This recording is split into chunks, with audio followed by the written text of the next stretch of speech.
Et salut tout le monde, bon les petits poulets, je vous fais de la petite vidéo tant réclamée, tant demandée. J'ai essayé de préparer ça au mieux, mais bon, je pense que ça va être le bordel, hein, parce qu'il y a beaucoup trop d'infos. Je sais pas si je vais pouvoir mettre tout en une seule vidéo ou pas. Donc on va voir ce que ça va donner, on va faire au mieux. Et puis voilà. Donc pour la Miss Fallen et son chéri le chauve premier du nom, l'affinage, tu peux expliquer ce que c'est? Alors l'affinage, c'est ce par quoi vous allez passer quand vous aurez atteint le level 50, ce qui est déjà fait je suppose, et je présume et j'espère. Et donc et après ensuite les levels 302.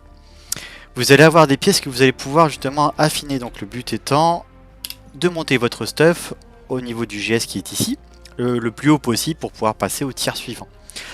Donc vous êtes 302 et pour pouvoir aller sur Wendell il faudra que vous soyez 460, puis après pour aller au T2 c'est 960 et puis après 1100 pour le T3. Le stuff que vous allez choper, vous le chopez toujours dans le premier donjon du chaos correspondant au premier palier du premier tiers dans lequel vous êtes. Une fois que vous avez chopé ces pièces là, donc c'est des pièces comme ça qui peuvent être évoluées jusqu'à 15 fois, voire plus si nécessaire, mais après au-dessus c'est complètement inutile. Et niveau compo, c'est trop, beaucoup trop. Donc, ah bah tiens, j'ai des compos. C'est bizarre ça. Bref, donc vous allez choper des équipements. Ces équipements peuvent être évolués, hop, comme vous le voyez ici. À chaque fois qu'ils sont évolués, ils prennent un niveau de GS supérieur. Vous obtenez des stats supérieures, etc., etc. Pour pouvoir les affiner, il vous faut des compos. Ces compos, hop, elles sont pas là, comme par hasard. Elles sont ici. Donc les premières compos pour le T1 ce sont les fragments de pierre du gardien et les fragments de pierre de destruction. Pour le T2, pierre de gardien, pierre de destruction. Pour le T3, les cristals de pierre de gardien et les cristals de pierre de destruction. Les cristaux. C'est plus français, je vais encore me faire flinguer. Et je sais pas parler français. Donc voilà, le but du jeu c'est d'en choper un maximum. Les bleus pour tout ce qui est stuff excepté l'arme et les rouges uniquement pour l'arme. En plus de ces compos là, il va vous falloir des pierres de bon. Je sais pas si ici j'en ai. Des pierres de bois harmonieuses pour le T1 c'est les vertes, pour le T2 c'est les bleus, et pour le T3 c'est les rouges. Pardon. Donc une fois que vous avez chopé tout ceci, vous cliquez sur la petite madane qui est montrée sur la map avec un petit marteau. Je vais peut-être bouger d'ici. Voilà. Avec ce petit marteau, vous mettez la souris dessus, affinage d'équipement. Donc vous allez la voir. Vous cliquez sur elle, ou vous appuyez sur G quand vous êtes à côté. Et vous sélectionnez l'objet que vous voulez améliorer. Vous faites affinage de l'équipement. En haut ici, vous avez le taux de réussite de l'affinage. Donc c'est sur une barre de 100%.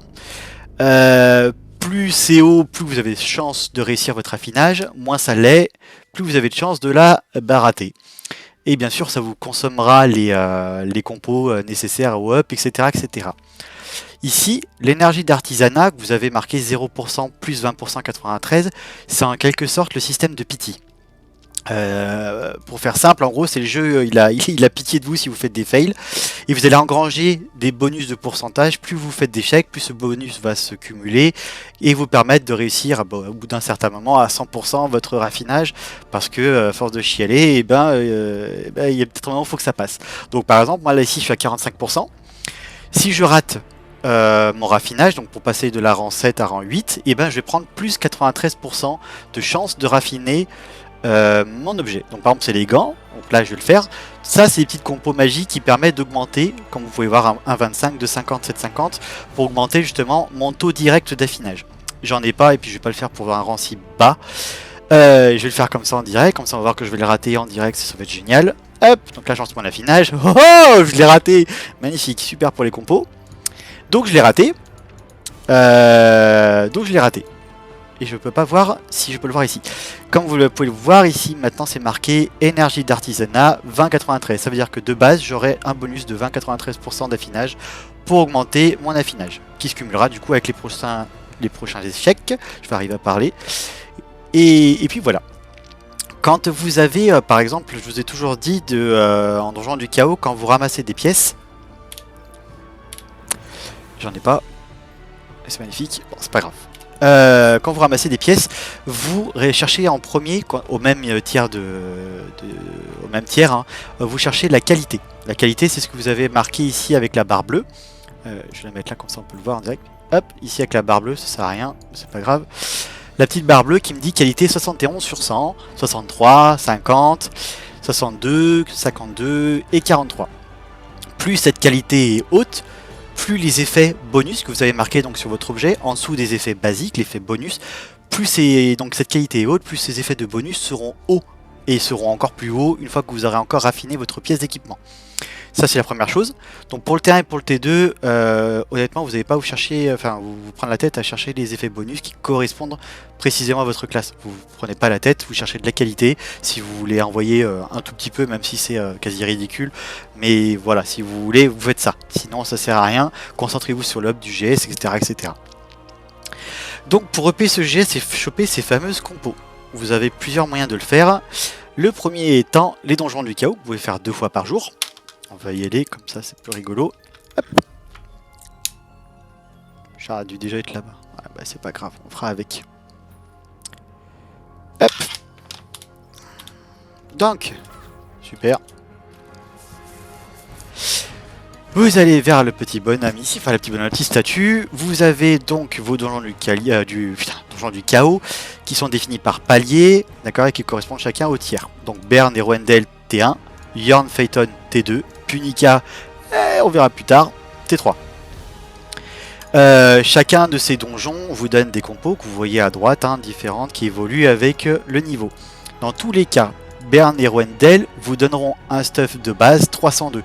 Même si vous passez sur la suite, d'accord? Ça sera du T1, le T1 de base, c'est ça.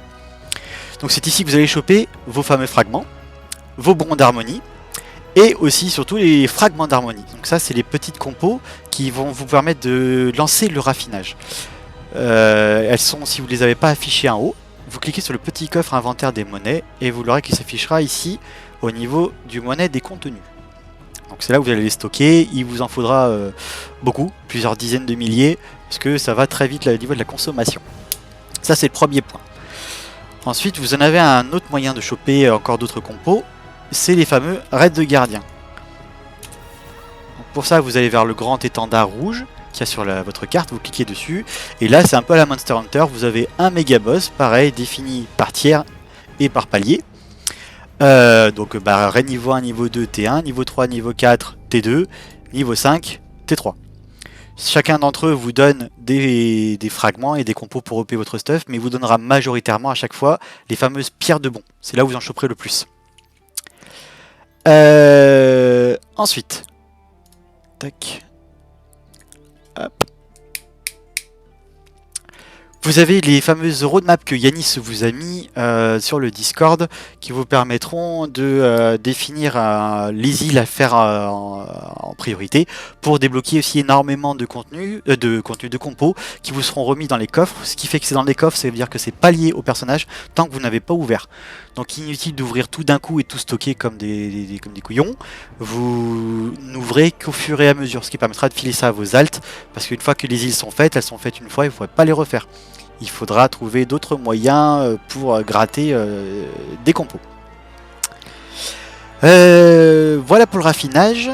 On m'avait demandé aussi le gémage. Alors c'est bien, c'est que le gémage, il faut que je retourne là-bas. Qu'est-ce que c'est? Encore refait un TP.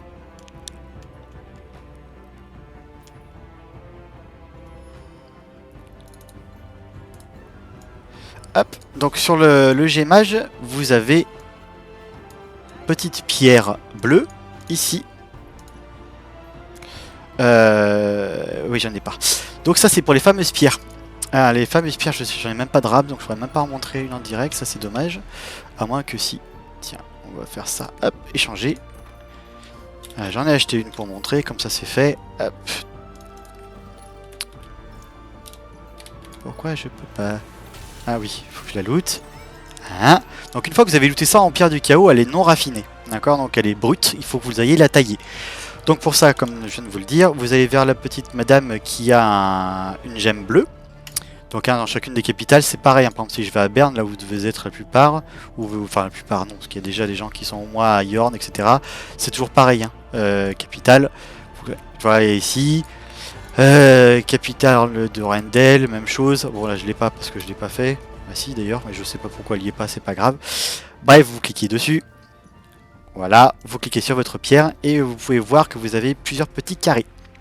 Le but étant c'est de le raffiner en ayant un maximum d'effets positifs, d'accord? On appelle ça des nœuds, qui vont se cumuler sur votre stuff et vous donner ces effets passifs. Comme vous pouvez le voir, il y a 3 niveaux d'effets passifs. Minimisez celui-ci, parce qu'à chaque fois, les rouges, bien sûr, ça vous donne des effets négatifs en passif, mais qui vont vous nerfer votre personnage. Tous ces nœuds-là apparaissent dans les gravures. Les gravures, c'est ce qui vous fait un sommaire, en gros, de la compilation de l'ensemble des nœuds, donc des réussites, d'accord, sur les pierres et ou les objets, les bijoux, pardon, et les cumule afin de vous montrer où vous en êtes par rapport au passif. Par exemple, moi, je joue Reflux avec ma sorcière, je suis au premier nœud parce que j'ai réussi mes 5 nœuds, j'en ai réussi un du niveau 2, mais il faut que je réussisse les 4 autres pour valider le niveau 2 de mon nœud Reflux. Les bijoux vous donnent aussi des nœuds.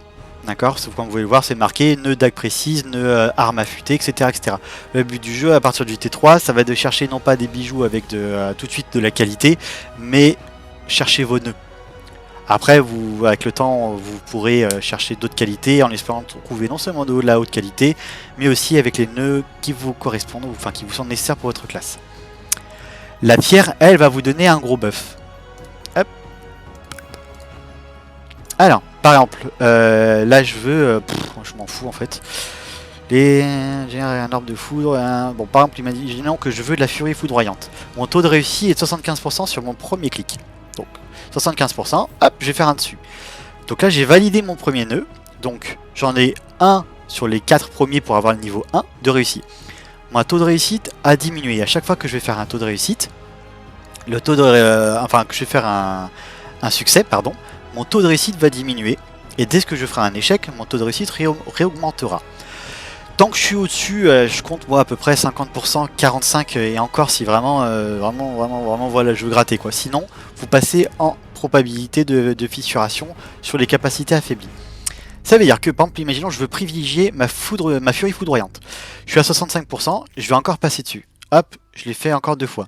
55%, on a vu le jeu et sa RNG, c'est un peu moyen. Ça correspond un peu du 30%, 40%. Donc là, lui, je m'en fous, mais j'ai quand même pas envie de me taper une réussite à 55% sur du négatif, donc autant aller sur la deuxième.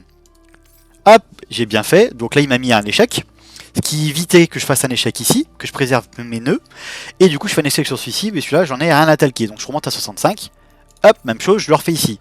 Donc là le jeu vient délibérément de me cracher dessus, donc là il met un échec, mais je monte à 75%, et ainsi de suite, je continue. Donc 65... 55, on va faire en bas. 45, et à 45, ça commence vraiment à sentir mauvais. Donc là, je vais aller dans le rouge. Ok, je m'en sors bien. 55, allez, hop. Bah non, là, il m'a craché dessus. Donc là, échec pour moi, j'ai fait un nœud. Si je fais 5 succès, je me prends le premier effet niveau 1. Vitesse d'attaque, excusez-moi, réduit de moins 2%. Donc là, je suis à 45. Je le continue et il réussit. Voilà, typiquement, un jeu particulier. 45%, bam, 35, 45, 55, je remonte en haut, 65, je vais faire celui-ci, 55, on va faire celui du haut, 45, on fait celui du bas, 55, celui du haut, 65, le mien, 55, le haut, 45, celui du bas. Bon, j'ai chaud au cul. J'ai fait 4 nœuds sur 5. Cela dit, je peux aussi avoir d'autres cumuls avec d'autres que j'ai déjà. Du coup, 35, bah je m'en fous, 45, 55, et voilà. Et là, je finis là-dessus. Donc là j'ai fini l'entièreté, enfin la totalité des tailles. J'ai réussi à avoir 7 nœuds, donc ce qui est vraiment bien. Ça veut dire que si j'ai déjà dans mon stuff 3 nœuds qui me sont offerts par mes bijoux sur la fameuse foudre foudroyante, non c'est pas ça, furie foudroyante, ils vont se cumuler, ce qui me fera passer directement, donc si j'en avais déjà 3 plus les 7, en 10, donc je passerai sur, ici ça apparaîtrait, directement 2 niveaux. Ça se cumule, c'est les nœuds qui se cumulent. Voilà pour les gravures. Les gemmes que vous avez à partir du T2. Les gemmes, le PNJ, c'est il est symbolisé avec le gros diamant rouge. Alors là, ça c'est quelque chose d'extrêmement important parce que les buffs sont vraiment très puissants. Vous avez de l'ajout de dégâts en pourcentage, vous avez de la réduction de temps de chargement, d'accord, du Redux CDR. Le but du jeu, donc là vous en chopez. Au T2, vous n'allez pas vous faire suer à roller. En fait, par exemple, là j'ai... est-ce que j'ai pas un truc pourri? j'ai celui-là, j'ai le trait foudroyant. Ça, je m'en sers pas de ce spell. Donc je peux faire un Reforge, le changer, et il va me donner un nouveau spell avec un nouvel effet de la gemme. Soit Redux CDR, soit dégâts augmentés. Donc par exemple, châtiment divin, je m'en sers, c'est cool. Ce qu'il faut faire attention, c'est que c'est pas cumulatif. Là, j'ai déjà un châtiment divin, donc avec un Redux CDR. Je chope ici, il sera pas cumulable. Donc normalement, si je dis pas de bêtises, je vais avoir une petite flèche rouge qui me dit bah tu peux pas, voilà. Comme c'est marqué. Donc ça veut dire que là, ce que j'ai fait, ça sert à rien, il faut que je le reroll. Donc je refais la même chose, je vois que lui aussi. Voilà, super rafale, je m'en sers. Hop. Et flèche de glace, je crois que j'en ai déjà un. 3%, 3%. Donc la même chose, ça sert à rien que je les ai. Dégâts 9, là je l'ai en 3, on s'en fout. En fait voilà, ça m'a saoulé, parce que j'ai pas envie de le faire maintenant. Donc je vais laisser comme ça. Voilà pour les gemmes. Gemmes que vous chopez aussi au donjon du chaos, à partir du T2. Oui, il faut que je vous parle du Bifrost. Alors le Bifrost, le Bifrost. Le Bifrost, c'est un système de téléportation et de sauvegarde du lieu où vous êtes. En gros, par exemple, je veux un Bifrost ici. Est-ce que je peux m'en virer un de ceux que j'ai? Non. Alors, par exemple, je sais pas, vous êtes, je sais pas, à Rwendell, il y a un lieu de pop d'un world boss que vous voulez à tout prix faire, qui se trouve par exemple ici. Vous allez aller ici, vous allez faire sauvegarder l'emplacement, donc pile poil là où votre personnage est. Ça va mémoriser cet emplacement et vous pourrez vous téléporter à cet emplacement autant de fois que vous le désirez, tant que vous aurez de l'aura cristalline. Il y a un cooldown de 2 heures, je crois, et vous pouvez en faire 5. Pour les débloquer, il vous faut des petites clés du Bifrost, putain, j'arrive plus à parler, du Bifrost qui sont débloquables via les trucs d'aventure, je crois bien, ou via les récompenses des objets de collection. Je sais plus qui en donne, c'est pas toi. Je sais plus où est-ce qu'il y en a, je sais plus où est-ce qu'il y en a. Je sais plus. Bref. Quelque part, il y a des récompenses. Et bah tiens, ça tombe bien parce qu'on va pouvoir y venir. Je vais vous parler aussi du codex. Le codex, c'est un truc, c'est le livre des Néphalem comme on a dans la guilde. C'est le sésame de jeu, c'est tout. Là-dessus, vous allez trouver tout ce que vous cherchez. Tout ce qu'il y a dans le jeu est marqué là-dedans et où est-ce qu'il est. Par exemple, tous ceux qui sont T3, donc nous on continue de payer le GS, etc., etc. Mais il faut qu'on fasse très rapidement, qu'on up nos points de compétence. Donc avec la touche K, vous ouvrez le tripod système. Le tripod système vous montre le nombre de points de compétence que vous avez ici, avec le nombre de points de compétence maximum, qu'il faut augmenter le plus possible. On peut aller jusqu'à 380... je sais plus. Je crois qu'avec le truc PVP on pouvait le voir. Je sais plus où il est. Livre de coordination. 340. Pas 380, 340. Donc le but va c'est de le monter. Par exemple, et du coup vous savez pas où est-ce que vous chopez toutes ces potions. Alors vous allez dans croissance de personnage, ici. Et par exemple, moi je voudrais savoir où j'en suis sur mes potions de points de compétence. Vous cliquez dessus. Là vous avez un validé. C'est que vous avez déjà chopé la potion. La potion qui est marquée ici. Par exemple, là, je voudrais une d'artisanat supérieur, parce qu'elle file 6 points de compétence. Il me dit, c'est dans le journal d'aventure de Punika. Alors, journal d'aventure, c'est N, j'appuie sur N, je vais à Punika, et effectivement, elle est là. Potion de compétence d'artisanat supérieur, plus 6 points d'artisanat, donc je sais qu'elle est ici. C'est valable pour tout. Tout est marqué. Et le but du jeu, bien sûr, c'est de choper toutes les popos de compétences. Faites super gaffe quand vous avancez dans votre... merde, c'est pas ça. Dans votre journal d'aventure, ne récupérez pas les cadeaux avec le personnage que vous ne désignerez pas en tant que main.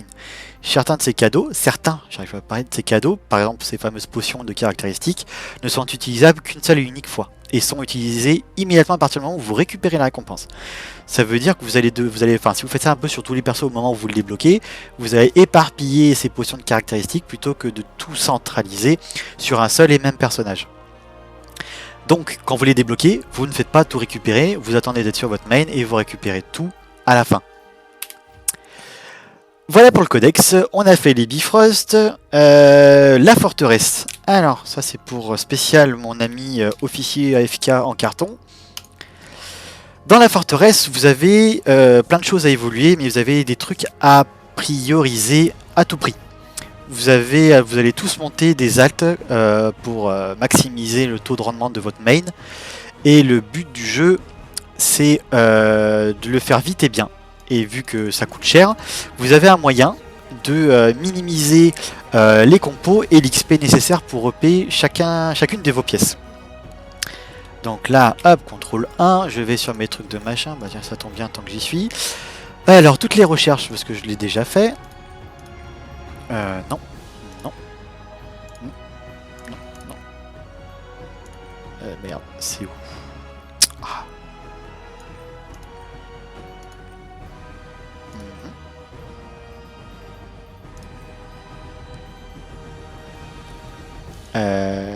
Aider à l'expédition. Je crois que c'est là. Ouais, c'est ça. Ok, donc ici, vous avez dans l'onglet de votre construction aide à l'expédition. Ok, donc l'onglet aide à l'expédition, pardon. Vous pouvez créer au T1 et au T2 améliorer des baraquements là qui vous permettent d'augmenter le taux de réussite de l'affinage, le fameux affinage dont je vous parlais juste avant. Donc ça permet ça de l'augmenter de 20%. Je crois bien, si je ne me cours pas. Ouais, augmentation du taux de réussite basique d'affinage de 20%. Donc c'est-à-dire qu'à chaque fois que vous allez EP une pièce d'équipement sur vos altes, je dis bien, vous allez avoir par défaut, en effet passif, plus 20% déjà. Et aussi, la réduction de l'XP nécessaire pour affiner vos objets. Donc consommation réduite des objets. Les fameux fragments. D'accord, donc 20% aussi, ce qui est loin d'être négligeable.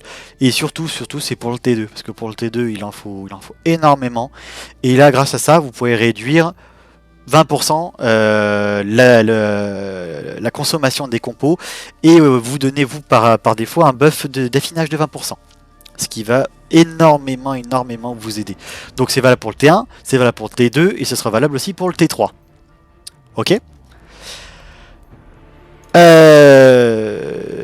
Ceux qui ont la flemme, je ne sais pas si vous l'avez déjà fait, donc là je parle pour les plus casus d'entre nous. Vous avez via le port. Hop, via le port, si vous êtes des gros flemmards un peu comme moi, des fois vous avez la flemme de faire vos gardiens, et ben vous pouvez envoyer un bateau le faire pour vous. Faut savoir que vous allez gagner moins de compos, c'est vrai, mais quand même vous allez en gagner. Si vous avez la flemme ou pas le temps, vous pouvez faire ça. Faut savoir que tout ce qui est lié à la forteresse, c'est lié au compte, sauf pour les envois de bateaux. Il correspondra à votre perso avec lequel vous les envoyez. D'accord? Vous pouvez voir sur certains, par exemple le cube, il va vous demander des tickets. Tickets qui seront liés à votre personnage avec lequel vous envoyez le bateau. Donc si par exemple, moi là je veux avoir mon premier gardien T3, il faudra que je sois sur ce personnage pour l'envoyer sur le raid de Nakrasena Exo. Sinon je l'enverrai sur un vieux boss dégueulasse de T2. Ok? Donc vu que je suis un gros flemmard, voilà. Et puis voilà. Hop. Donc ça vous l'avez pour tout, hein. Cube, le cube, les gisements de platine, l'assaut des boss. Alors l'assaut des boss, ça je vous l'interdis formellement de le faire avec les bateaux, sinon je vous caillasse. Gisement de platine, je vous caillasse. Le cube, je vous caillasse aussi en fait. Et en fait vous avez le droit de faire que les raids. Donjon du chaos, pareil, je vous caillasse. Donc en fait c'est juste pour les raids, hein. Ça c'est interdit, ça vous le faites, vous bougez les miches. D'accord. Si vous avez des tickets, alors vous avez plusieurs tickets qui correspondent à différents contenus. Hop, hop, hop, hop. Le fameux assaut des boss, là, comme je viens de vous le dire, c'est des tickets qui se lootent uniquement en donjon du chaos, comme les tickets du gisement des platines, donc un donjon pour les compos. Ça, c'est des trucs qu'il faut faire en guilde, et il faut attendre qu'il y ait du monde. Partez pas tout seul, ça serait dommage, parce que, surtout pour l'assaut des boss, que c'est là où vous récoltez à blinde des fameuses pierres de bon harmonieuses, qui sont très chiantes à avoir, et si vous voulez maximiser ça, il faut partir en team de 4, directement en assaut des boss, et puis à faire les 15 niveaux qu'il y a à faire. Voilà pour ceci, voilà pour la forteresse. Est-ce que j'avais autre chose? Gemme rune. Et non, je crois que c'est à peu près tout. Si vous avez d'autres questions, je referai d'autres vidéos. Là c'est un peu, j'avoue que c'est un peu le bordel, il y a beaucoup trop de choses à faire. Mais bon, je pense avoir répondu à la plupart des questions. Je ferai certainement une vidéo pour les quêtes d'Una et les fameuses quêtes qui sont alliées aux réputations, parce que les réputations sont très importantes. Je ferai aussi une vidéo pour maximiser le système des donjons du chaos. Parce que vous avez vu que les donjons du chaos, en fait, on croit tous que c'est complètement bourrin, il faut monter le pourcentage à 100%, et en fait, bah non. C'est beaucoup plus technique, et il y a des moyens de gratter beaucoup plus de compos, et de passer au-dessus des 100%, et d'aller jusqu'à 105-108%. Donc il y a certaines petites clés à connaître et à faire pour y arriver. Donc je ferai une autre vidéo là-dessus. Pour ça, parce que ça va être assez long et un peu particulier à expliquer. Voilà, bon bah j'espère que ça vous ira à tous, et ben je vous remercie d'avoir suivi cette petite vidéo. Si vous avez des réclamations ou des questions, et ben vous ne les posez pas parce que j'en ai rien à talquer. Voilà, salut tout le monde, c'était un plaisir pour moi.